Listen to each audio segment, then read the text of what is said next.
Diciembre y 2001.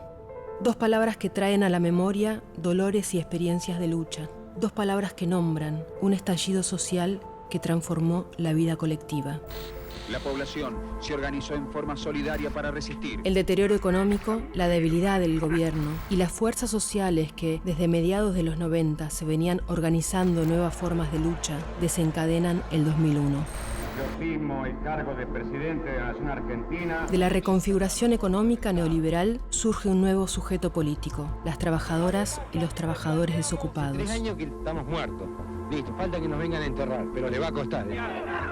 Algunos son los despedidos de las empresas del Estado privatizadas. Otros y otras, habitantes de un conurbano bonaerense que ya es un cementerio de fábricas. Resisten un modelo de exclusión y son un actor fundamental en el estallido del 2001.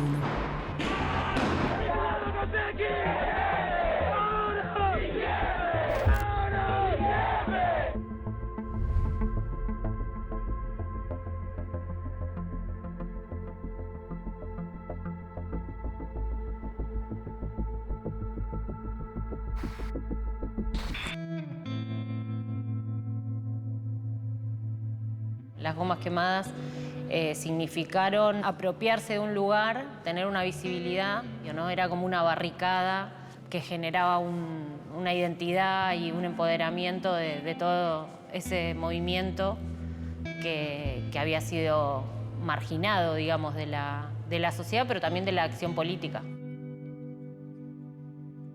Y había mucha gente que el reclamo le molesta. Entonces es como que le tiraban los autos encima, los reprimían y ponían las gomas a modo de defensa, a modo de protección. De todas formas, en 2001 las gomas no existieron, era tanta la gente, tan masiva fue la protesta, que no era necesario una defensa. Los neumáticos para mí simbolizan de algún modo ese ciclo que va de Cutralcó a Puente Pueyrredón. Y los pibes y las pibas en la ruta con los rostros cubiertos, prendiendo fuego y armando barricadas, ¿no? Me parece que ahí es el gran símbolo de la poblada de los 90, es el neumático, las gomas encendidas. Lucha, resistencia, solidaridad también. Porque alrededor de esos neumáticos, además de los trabajadores en general despedidos, también se agrupaban las familias, los vecinos, todos los hambreados, las víctimas del ajuste neoliberal. Hacia finales del 2001, la Argentina tiene una población de 36 millones de habitantes. El 32% se encuentra bajo la línea de la pobreza y el 16% está desempleada.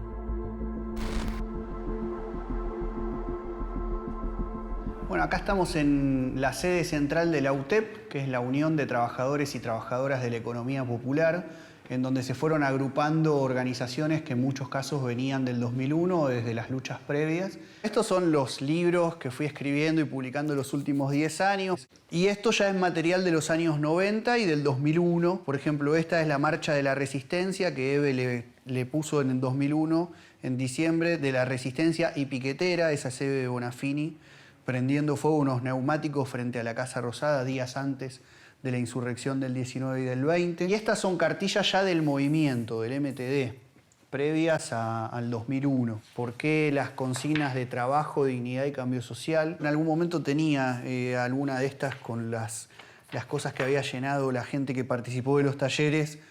Al principio, el trabajo que no tenemos y que queremos, y después con el tiempo era el trabajo que hacemos, ¿no? Como se empezaba a valorizar ya todo ese trabajo de comedores, merenderos, las primeras cooperativas, las textiles, el roperito. Entonces aparecía ya un poco más todo eso como éramos por eso trabajadores desocupados, decíamos nosotros, ¿no? No teníamos empleo, pero hacíamos cosas todo el día, estábamos todo el tiempo haciendo actividades y muchas de ellas tenían que ver con el trabajo, ¿no? En el barrio. Este mural fue al mes del asesinato de Darío y de Maxi. Se empezó también el mural del Puente Pueyrredón y se instaló un monolito. Se fue todo el tiempo resignificando y agregando y transformando desde hace casi 20 años.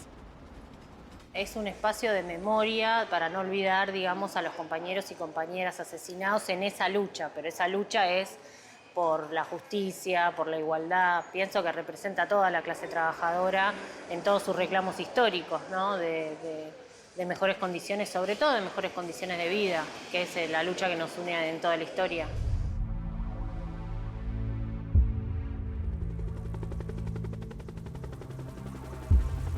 El golpe cívico-militar de 1976 instaura un modelo que produce profundas transformaciones estructurales, perjudicando seriamente la industria nacional, fragmentando a la clase trabajadora y provocando una gran concentración de los grupos económicos.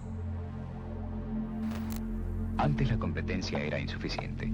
Teníamos productos buenos, pero muchas veces el consumidor debía conformarse con lo que había sin poder comparar. Además, sin restricciones, los grupos económicos concentrados comienzan a retirar sus capitales de la producción y a volcarlos hacia la renta financiera.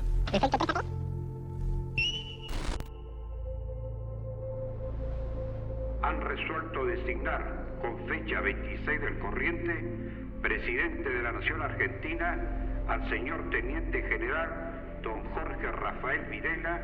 El golpe de Estado del 76 yo le doy un contexto mucho más amplio. No me puedo olvidar del golpe del 64 en Brasil, del 70 en Bolivia, del 73 en Chile, 72 en Uruguay, de un continente dominado con militares. Yo, Teniente General Jorge Rafael Videla. En todo el continente, pero en Argentina se había desarrollado movimientos muy fuertes, muy grandes, que a través de la participación política buscaban una mejor distribución de la riqueza y de los recursos del país. Y el golpe de Estado, los golpes de Estado, vinieron a abortar todo ese proceso. Nuestra clase trabajadora venía de una gran tradición de lucha, incluso desde el socialismo y el anarquismo, después todo lo que fue el desarrollo de la clase trabajadora y los sindicatos durante el peronismo. Siempre fue un poco dentro de toda América Latina uno de los países con más desarrollo y más conciencia. La persecución a la guerrilla es una excusa. El objetivo fundamental fue la clase trabajadora y los sectores populares que resistían estos planes de ajuste. Fue una decisión de la organización del partido donde yo militaba, el Partido Socialista de los Trabajadores, que fue que nos exiliáramos. Fue muy doloroso separarme de la familia, estar permanentemente con el temor y el dolor de lo que podía pasarle a la familia, a los compañeros. El gobierno argentino y el pueblo argentino, este cabildo abierto, puede enardecerse y presentar a las ofensas mayores ofensas. Yo regresé cuando había comenzado la Guerra de Malvinas. Me fui a vivir a La Matanza, todavía estaba llena de pequeños talleres, pero muchos de ellos ya habían cerrado, ya empezaba a aparecer ese fenómeno de los compañeros que habían perdido su trabajo. Entre 1975 y 1990, el Producto Bruto Industrial se contrae un 25%. Los empleos en las industrias caen 40 puntos porcentuales y la deuda externa se multiplica por 5. Durante el último tramo del gobierno de Raúl Alfonsín, los grupos económicos concentrados imponen su política cambiaria, produciendo un proceso hiperinflacionario. La población no puede acceder a los alimentos y empiezan una serie de saqueos a supermercados, primero en Rosario y después en otras ciudades. Debido a la crisis, Alfonsín debe adelantar las elecciones y la entrega de mando a Carlos Menem.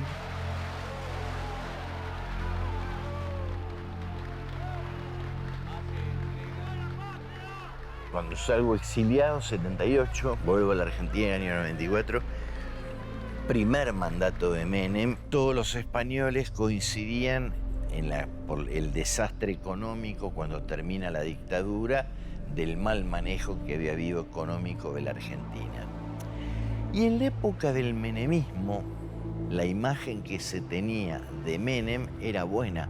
A los españoles los beneficiaba que esté aquí Iberia, que esté aquí Telefónica y otra serie de empresas. Yo en ese momento encuentro una clase media anestesiada, que había naturalizado un montón de cosas. Todo el mundo me decía, no, es que en Argentina falta trabajo. Y yo escucho hablar a Víctor Bejenaro en ese momento que dice, no, lo que falta en Argentina es empleo, no trabajo. Trabajo hay. Lo que pasa es que la gente trabajaba gratis muchas más horas de las que le correspondía.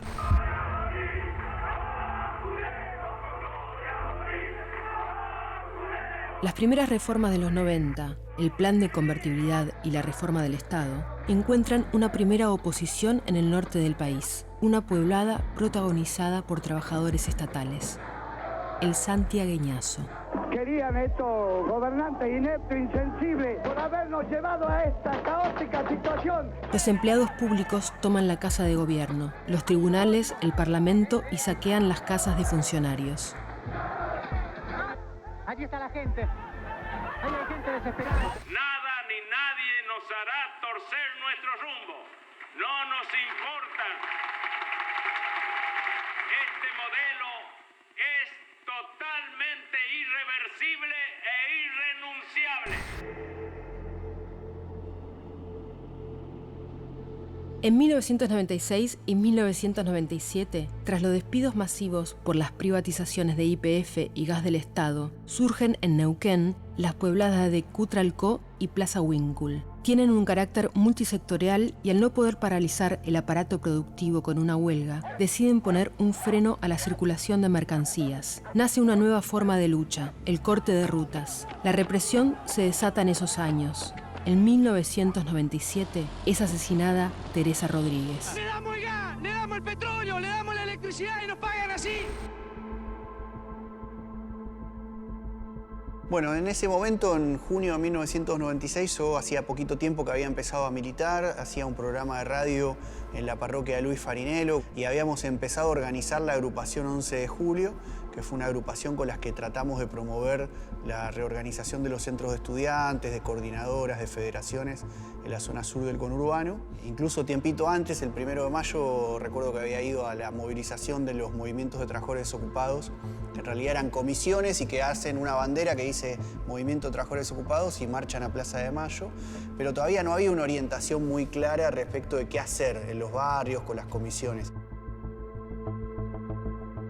Me acuerdo que salimos con un compañero en moto por Quilmes a pintar paredes con aerosol que decían Cutralcó marcó el camino, ¿no? Y aparece esto que después se va a conceptualizar como la tríada, ¿no?, de la lucha popular, que es asambleas, planes trabajar y cortes de ruta, ¿no? Es decir, la asamblea en los piquetes, el corte de ruta como forma de llamar la atención de los medios de comunicación, de reclamar al gobierno, y los planes trabajar, que es lo que aparece como programas de ayuda social por parte del Estado que ayudan de algún modo también a dinamizar una pelea por algo concreto y no por una consigna abstracta que era trabajo, ¿no? Estamos a 500 metros de General Mosconi, que ahora está sumido en la pobreza, pero que sigue abasteciendo a más del 50% del país en gas y petróleo. Sobre la ruta... En Salta también ocurren puebladas que son verdaderos cortes comunitarios.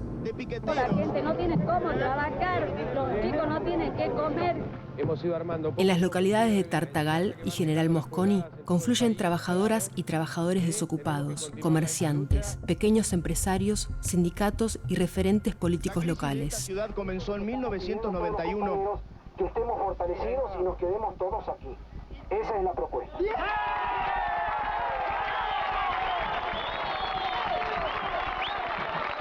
En conferencia de prensa a medios alemanes, el presidente Menem volvió a calificar como actitud delictiva el corte de rutas. Corte de ruta, que es una actitud de corte netamente delictivo, si tenemos en cuenta lo que dice la Constitución y lo que determina el Código Penal. Hoy hemos publicado una solicitada en todos los medios y vamos a hacer cumplir la ley a rajatabla, diría yo.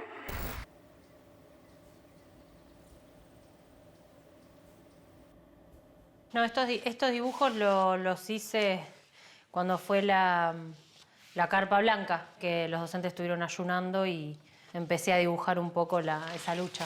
digamos, en la organización del MTD también empecé a hacer dibujos que bueno, simbolizaban la lucha. Tengo muchos dibujos de compañeras y compañeros amasando. La olla popular, que también era una actividad que hacíamos y que en parte lo queríamos mostrar. Y acá la asamblea, es el dibujo de la asamblea que más se difundió. La idea de los dibujos era mostrar lo que realmente hacíamos en el barrio, que bueno, había como una estigmatización del piquetero, violento, encapuchado, con palo, cuando en realidad los sectores populares en ese momento estaban recibiendo violencia de todos lados, porque no tener para comer es una forma de violencia muy cruel.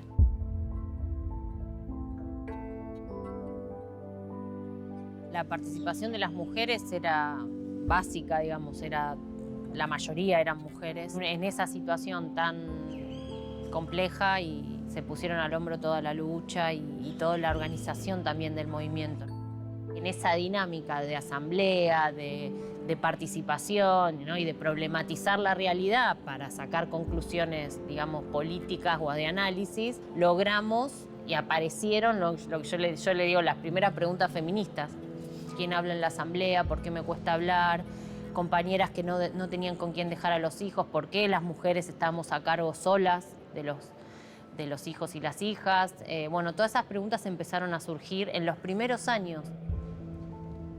Hace 8 años que los argentinos me eligieron presidente de la nación. Un par de compañeros y mi hermana abrimos un pequeño restaurante en la zona de Congreso.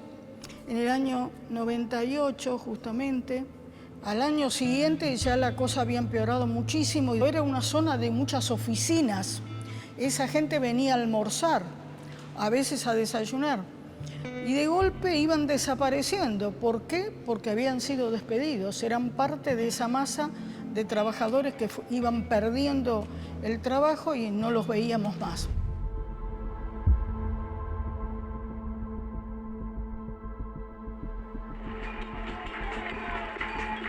Hemos tenido que adoptar una medida transitoria de limitación a la extracción de dinero en efectivo.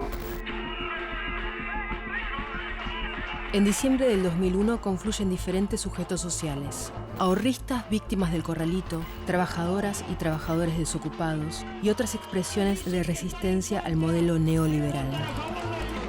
He decretado el estado de sitio en todo el territorio nacional.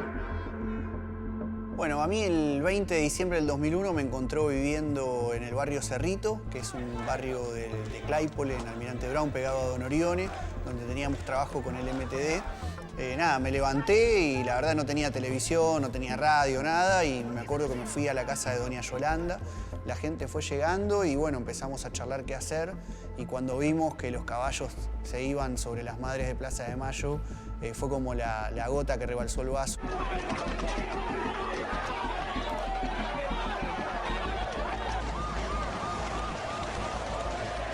Cuando pasamos Belgrano, hacia la 9 de julio, ya vimos una batalla campal masiva, y cuando vimos miles de jóvenes con la cara tapada y tirando piedras, bueno, dijimos, esta es la nuestra, ¿no? Después de su renuncia, Fernando de la Rúa subió a un helicóptero, donde desde las alturas pudo observar que dejaba definitivamente el poder con un país en llamas. No lo duden un solo instante. Argentina tiene futuro. Después de las jornadas del 19 y 20 de diciembre, vecinos y vecinas de diferentes barrios comienzan a reunirse en las principales ciudades. Las asambleas barriales se multiplican por todo el país y llegan a ser más de 300 para mediados del año 2002. Con el primer orador, que el pueblo haya salido a la calle y se haya formado un nuevo actor político en la Argentina. Lo importante de la asamblea en los primeros meses es que se debatió muchísimo. Si bien había gente que venía con una determinada línea a marcar una pauta, a marcar una conducta, militantes políticos, en general el vecino no les hacía caso. Lo que tenemos que discutir es qué país queremos. ¿Queremos seguir endeudados? Era un momento que todo el mundo reclamaba por la justicia, por la salud, por los jubilados, por la falta de trabajo. Había una gran crisis con el sistema representativo y se proponía el tema de la horizontalidad. Aquí somos todos iguales, discutimos, nadie es dueño de nada. ¿Cuánta gente hay que en este país no tiene para comer? En este país que da de comer. Ese era el objetivo que tuvimos las asambleas en 2001. Hacernos actores principales de la vida social, política y económica del país, no testigos. Esto lo empezamos en abril, mayo de 2002. Fue lo primero que construimos porque no podía haber panadería sin cuadra. Para hacer el primer trabajo fuimos dirigidos por un obrero de la construcción. Recuerdo que ahí la primera vez en mi vida que aprendí lo que era pasar el fratacho. Nosotros limpiamos, sanitizamos todo y construimos esta primera cuadra de panadería, en base a la cual después se fue construyendo el resto de la historia. 1 o 2 veces por semana caía alguien a golpear la puerta, desocupado. Nosotros al comienzo era todo corazón el nuestro. Abríamos la puerta casi a cualquiera que venía a reclamar. Y eso le dio un carácter asambleario que era casi diario, permanente. Y entonces fuimos aprendiendo que tampoco ese sistema funcionaba. Esa fue una cosa que generó algunas tensiones hasta que entre todos y también a través de las asambleas nos fuimos poniendo de acuerdo en que había que compatibilizar o articular trabajo con participación en las asambleas y democracia interna. Analizando un poco cómo vienen las cosas a partir del 20 de diciembre, la represión gratuita que hubo en Plaza de Mayo en el tercer cacerolazo fue, si no me equivoco, y que no nos hayan dejado llegar a la Plaza de Mayo, especialmente nosotros los piqueteros, siendo que analizaban que la combinación entre los piquetes y los cacerolazos era una combinación explosiva.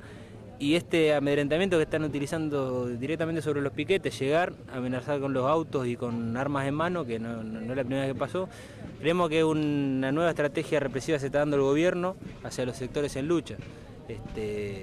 No es casualidad, nosotros lo que vemos que si quieren seguir implementando el modelo económico que están llevando adelante, ahora con mucha certeza, porque está la puja entre los sectores financieros, el empresariado nacional y los sectores organizados que luchan.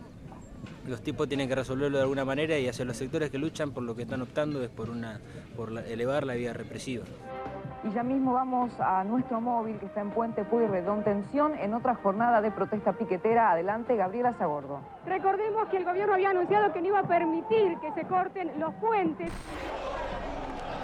El 26 de junio del 2002 para nosotros era una lucha por la dignidad porque el gobierno de Duhalde venía anunciando que iba a prohibir los cortes de ruta. Había hecho varias declaraciones a través de varios funcionarios que sostenían que los planes de lucha del movimiento piquetero, los cortes de ruta coordinados, eran una declaración de guerra contra el Estado, ¿no? Entonces, nosotros lo que planteábamos era que si ese día no podíamos cortar una ruta, no podíamos cortar un puente, no nos podíamos movilizar, el día de mañana, cuando quisiéramos salir por cualquier otro reclamo, no íbamos a tener ni siquiera ese piso mínimo de poder manifestarnos. La represión en Tucumán anoche, el gobierno sabiendo que nosotros hoy íbamos a salir a bloquear todo. Nosotros evaluábamos que después de la Rúa yéndose en helicóptero el 20 de diciembre y más de 30 muertos en esas jornadas de esos días, un gobierno no iba a poder en tan pocos meses después reprimir a las puertas de la capital federal. Por eso también es el corte en Puente Pueyrredón, que ya era un lugar emblemático de corte de ruta por parte nuestra, en coordinación con otros movimientos, cortar otros puentes cercanos a la capital. El 26 de junio del 2002, las fuerzas de seguridad desalojan a los manifestantes de movimientos sociales que no logran cortar el Puente Pueyrredón. En la feroz represión son asesinados Maximiliano Costecchi y Darío Santillán. Ambos pertenecían a la Coordinadora de Trabajadores Desocupados Aníbal Verón.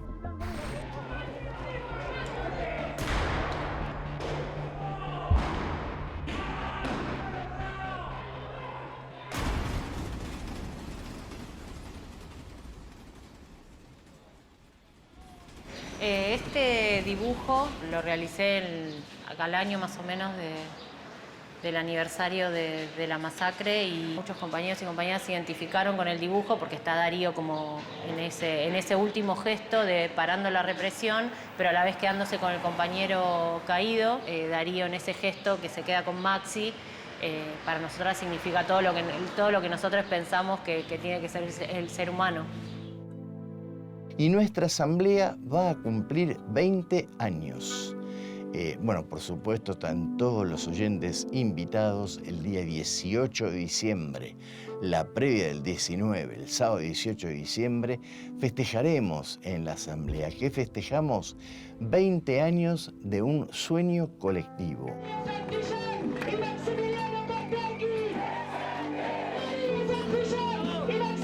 Lo de Costeque Santillán fue algo terrible, muy doloroso, pero también recuerdo mucho lo que significó como un aliento a un nuevo salto en la movilización popular. Ese movimiento de las ciudades, de las asambleas, con los sindicatos y con estas organizaciones piqueteras, y finalmente lo obliga a Eduardo Duhalde a adelantar el llamado a elecciones e incluso a renunciar como candidato a presidente. Un inmenso vacío político que después sería ocupado por la candidatura de Néstor Kirchner.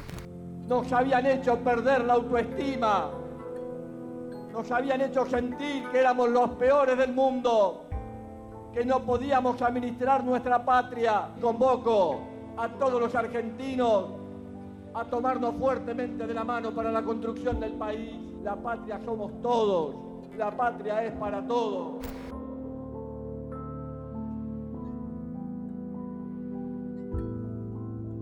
Aprendimos la importancia que tiene ser consecuentes con las ideas que se sostienen, así como estar preparados para las sorpresas que la historia depara. Aprendimos que la consigna de dignidad que llevábamos inscripta en las banderas de nuestros movimientos eran en verdad el símbolo de un compromiso con nuestro pueblo.